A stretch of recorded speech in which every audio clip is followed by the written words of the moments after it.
So for this video, we'll be talking about this problem.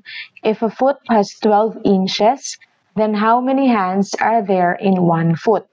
Take note that 1 hand is equal to 4 inches. Okay? So 1 hand is equal to 4 inches.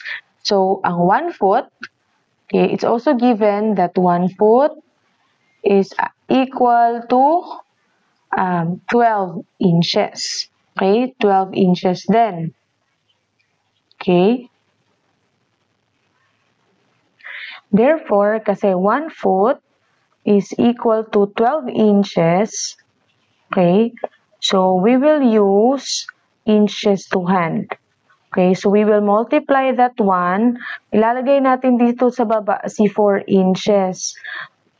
Okay, para makancel natin yung unit. Dapat kung ano unit na sa taas, yun yung nasa baba para makancel nyo. Make sure that it's multiplication at kung ano yung unit na hinahanap nyo, which is ito, si hand. Okay? Si hand. So, yun yung ilalagay natin dito. 1 hand. Ilalagay natin or ilalagay nyo sa taas. Para yun na lang yung natira. So, by using your calculator, now, si 1 foot pala is equal to 3 hands. Okay? So, ganyan.